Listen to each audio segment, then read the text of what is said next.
जी हाँ गाइस, जिसका आपको इंतजार था हम लेकर आ चुके हैं। यहां पर है ये 10 मिनट का सेशन और ये 10 मिनट की सीरीज जो है अब यहां से चलने वाली है। हम एक एक करके आपके सामने कुछ ऐसे चुनिंदा सवाल उठाकर लाए हैं जो कि आपकी सिलेक्शन में आपका बहुत ज्यादा साथ देने वाले हैं, जो कि आपकी सिलेक्शन में आपका हाथ पकड़ के आपको हिंदुस्तान का असिस्टेंट प्रोफेसर बनाने वाले हैं। तो आज का ये सेशन मैं स्टार्ट करता हूं with the higher education most wanted questions for December 2025, क्योंकि यहां पर जो टारगेट है वो ये है कि इस बार आपको सिलेक्शन दिलवाना है। छोटी सी सीरीज है, क्रिस्प सीरीज है और यहां पर इसको मिस नहीं करना है, क्योंकि यहां से सवाल बैक टू बैक आपको देखने को मिलेंगे। और बहुत सारे बच्चों ने जो पिछली बार जून 2025 में जिन्होंने अपना एग्जाम क्रैक किया है, उन्होंने कहा है कि सर ये सीरीज बहुत ज्यादा यूजफुल थी। तो इस सीरीज को जरा ध्यान से देखना, ये ऐसे ही चलती रहेगी। और यहां पर जो है higher education most wanted question for December 2025, बिना किसी देरी के आज का पहला सवाल ये रहा। यूजीसी इनमें से कौन सी चीज करेक्ट है? यूजीसी फ्रेम करती है regulations and set the minimum standard of education. NAAC quality और एक्रीडिटेशन पे काम करती है। HEFA ग्रांट इन एड देती है। NIRF रैंक करती है इंडियन इंस्टीट्यूशन को। आप वीडियो को पॉज करके यहां पर अपने आंसर दे सकते हैं, कमेंट सेक्शन भर सकते हैं और उसके बाद आप अपना स्कोर भी चेक कर सकते हैं। जल्दी से ट्राई कीजिएगा राइट आंसर्स को my dear students everyone.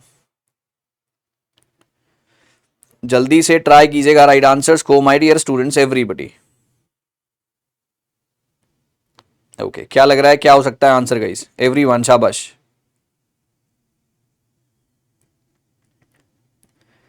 Okay जी हाँ, अगर हम यहां पर बात करते हैं तो यूजीसी क्या करता है? यहां पर यूजीसी फ्रेम करता है रेगुलेशन और मिनिमम स्टैंडर्ड बनाता है एजुकेशन के। University grant commission 1948 Radha Krishnan commission ने कहा था कि एक ऐसी बॉडी बननी चाहिए एग्जामिनेशन के लिए जो कि आपके मिनिमम स्टैंडर्ड्स भी सेट करेगी और आपके हायर एजुकेशन का लेवल भी बढ़ाने में मदद करे। तो UGC is there.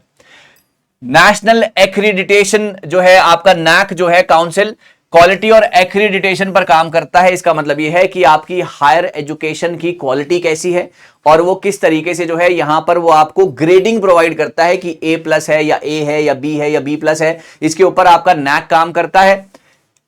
Higher education financing या funding agency provide the grant in aid. Sir यहां पर आकर जो है हम गलती कर देते हैं और ये सवाल काफी बच्चों ने काफी बार गलत किया है। सर ग्रांट इन एड यानी कि वो किसी भी तरीके की आपको हेल्प नहीं करता। बेटा इतना फालतू पैसा किसी के पास नहीं है। वो आपको लोन प्रोवाइड करता है, लोन प्रोवाइड करता है to the premium higher education institution, है ना, ताकि वो उनका जो है एक इंफ्रास्ट्रक्चर में सुधार कर सके, रिसर्च एंड डेवलपमेंट में पैसा लग सके, ताकि अल्टीमेटली हिंदुस्तान का एजुकेशन, हायर एजुकेशन जो है स्ट्रक्चर और ज्यादा बेहतर हो सके।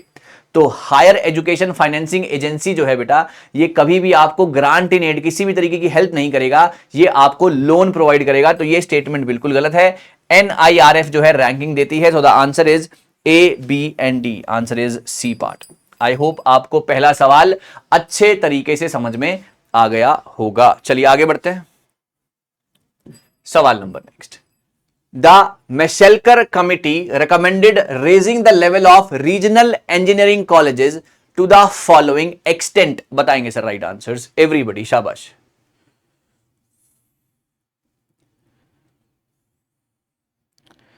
जल्दी से ट्राई करेंगे राइट आंसर्स के लिए माय डियर स्टूडेंट्स एवरीवन, शाबाश।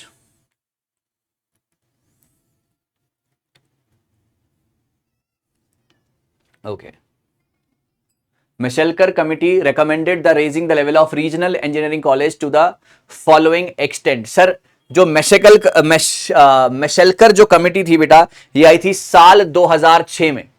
जो मेशेलकर कमिटी थी बच्चों, ये आई थी आपकी साल 2006 में और इसका मेन मकसद क्या था कि ये अपलिफ्ट करेगा लेवल किसका? टेक्निकल एजुकेशन का।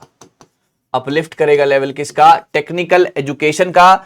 और raising the level of regional engineering colleges to the following extent, national institute of technology NITs तक जो है ये लेवल को लेकर जाना चाहते थे। सो द आंसर है बेटा इसका A पार्ट। आइए देखिए, यहां पर समझने की कोशिश कीजिए। Meshelkar Committee established by the government of India in 2006 aim to enhance the quality of technical education.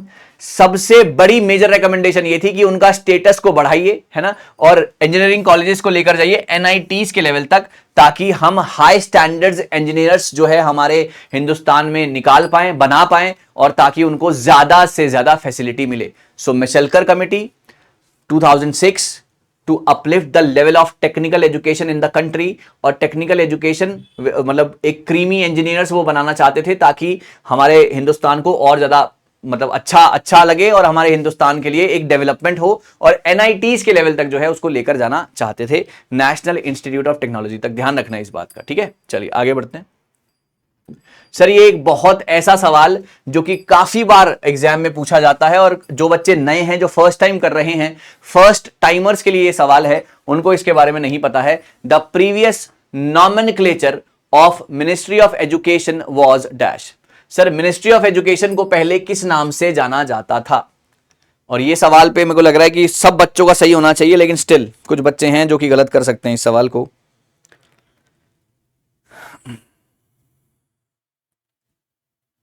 Okay अब यहां पर आपसे ना दो सवाल पूछ सकते हैं। एक तो क्या है मिनिस्ट्री ऑफ एजुकेशन, पहले क्या कहते थे, और नाम चेंज कब हुआ। तो दोनों सवालों के बारे में आपको अच्छे तरीके से जानकारी होनी चाहिए गाइस। यहां पर कह रहे हैं the previous nomenclature of ministry of education. Sir इसको कहा जाता था ministry of human resource development, MHRD कहा जाता था। ओके MHRD कहा जाता था, और इसका नाम बदलकर मिनिस्ट्री ऑफ एजुकेशन कर दिया गया इन द साल 2020। सर ध्यान रखिएगा कौन से साल में यह हुआ था। हो सकता है कि सबको यह पता हो कि नाम क्या था, क्या चेंज हुआ था, ministry of human resource development से मिनिस्ट्री ऑफ एजुकेशन मान ली बात, लेकिन 2020 में हुआ था, यह बहुत कम लोगों को पता होगा। तो इस बात का ध्यान जो है आप रखिएगा। आगे बढ़ते हैं। Sir the Hunter commission recommended the withdrawal of government support to dash. Sir very important question, जरा ध्यान से करेंगे इस सवाल को गाइस।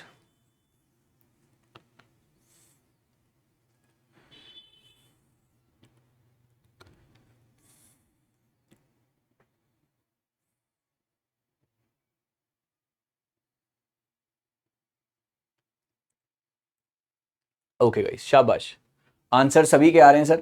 यहां पर सर 1882 में आई हंटर कमीशन, 1882 में आई हंटर कमीशन, जिसको हेड किया था विलियम हंटर ने, है ना, और इसने वेरियस एस्पेक्ट्स के ऊपर जो था काम किया था, वेरियस एस्पेक्ट्स के ऊपर जो था वो काम किया था, है ना। लेकिन इनका जो प्राइमरी फोकस था ना, मतलब इनका जो मेन फोकस था वो था प्राइमरी एजुकेशन पे। इनका जो मेन फोकस था बेटा वो था primary education. Sir primary education मतलब बिल्कुल बेस लेवल से, जो बिल्कुल छोटे बच्चे होते हैं ना, उनको पढ़ाने के ऊपर, एक हिंदुस्तान का बेस सेट करने के ऊपर जो था इनका मेन फोकस था, रादर देन कॉलेज एजुकेशन पर। तो इन्होंने सपोर्ट जो था खींच लिया था कहां से? कॉलेज एजुकेशन से, कॉलेजिएट एजुकेशन से इन्होंने जो है विड्रॉ कर लिया था अपना सपोर्ट, और दिया था ज्यादा किसको? प्राइमरी एजुकेशन, बेसिक लेवल की एजुकेशन पर इनका मेन फोकस था। आइए पढ़ते हैं इसके बारे में। Hunter commission withdrawal the government support to the collegiate education.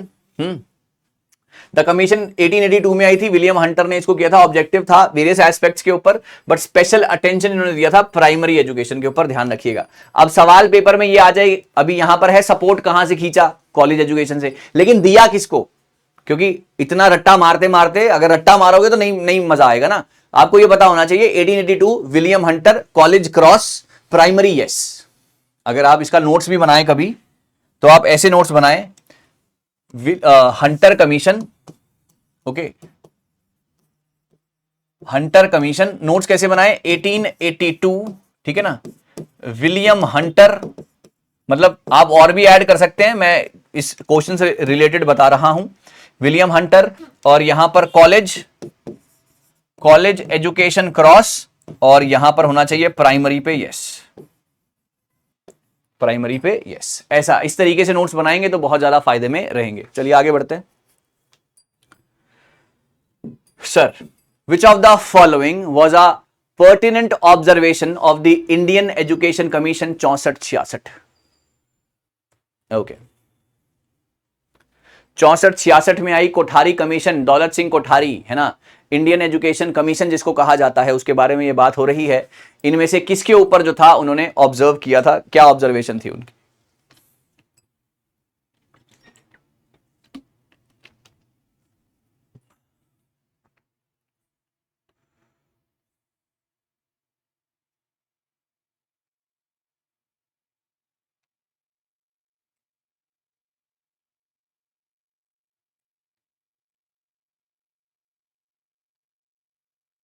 Okay guys, तो यहां पर ना कोठारी कमीशन की 64-66 में बेटे कोठारी कमीशन की यहां पर बात हो रही है। चाहे वो 3 लैंग्वेज फॉर्मूला की बात हो, चाहे वो 10+2+3 की बात हो, चाहे वो वुमेन एजुकेशन की बात हो, चाहे वो वोकेशनल एजुकेशन की बात हो, हर तरीके से कोठारी कमीशन जो था इंडिया की एजुकेशन सिस्टम का उलटफेर नक्शा बदलना चाहते थे। और उसी में इन्होंने एक चीज नोटिस करी कि जो आपका पिरामिड टाइप की ऑर्गेनाइजेशन है, मतलब जो पिरामिड टाइप की ऑर्गेनाइजेशन है इस तरीके की, जहां पर आपको लोअर लेवल से हायर लेवल पर जाने के लिए बहुत ज्यादा समय होता है, बहुत ज्यादा लेट डिसीजन मेकिंग होती है, बहुत ज्यादा टाइम कंज्यूमिंग, रिसोर्स कंज्यूमिंग ये प्रोसेस है, उसकी जगह पर आप इसको रिप्लेस कीजिए बाय अ फ्लैट ऑर्गेनाइजेशन। इस तरीके से सारे लोग साथ में बैठे, है ना, एक बंदा दूसरे बंदे को जल्दी एक बंदे की दूसरे बंदे तक जल्दी पहुंच हो पाएगी, जल्दी जो है वो अपनी चीजें पहुंचा पाएगा, जल्दी डिसीजन मेकिंग जो है यहां पर हो पाएगी। सो ये यहां पर बिल्कुल सही है, pyramid type of organization being replaced by the flat organization. इस बात का ध्यान आप रखिएगा। कौन सी यूनिवर्सिटी ने स्टार्ट किया था, ये आपका होमवर्क का सवाल है, कौन सी यूनिवर्सिटी ने स्टार्ट किया था post graduate teaching in 1916? Is it Calcutta, Andhra, Himachal या दिल्ली यूनिवर्सिटी? ये सवाल आपका होमवर्क का सवाल है, कमेंट भर जाने चाहिए, है ना, कमेंट भर जाने चाहिए। Higher education, ICT, people environment, maths, reasoning, DI के भर भर के 10 मिनट्स के सेशंस आपका इंतजार कर रहे हैं। So don't miss it. और इसके साथ साथ इस होमवर्क के सवाल का जवाब कमेंट सेक्शन में लिखिएगा। आपका क्या स्कोर रहा, है ना, आपका क्या स्कोर रहा, आपने कितने अटेम्प्ट किए, और क्या आप एक्साइटेड हैं आने वाले सेशंस के लिए, ये सभी चीजें नीचे कमेंट सेक्शन में लिखिएगा। मैं जल्दी मिल रहा हूं, कुछ नया कुछ बेहतरीन आपका आगे भी इंतजार कर रहा है। Thank you so much guys, all the best.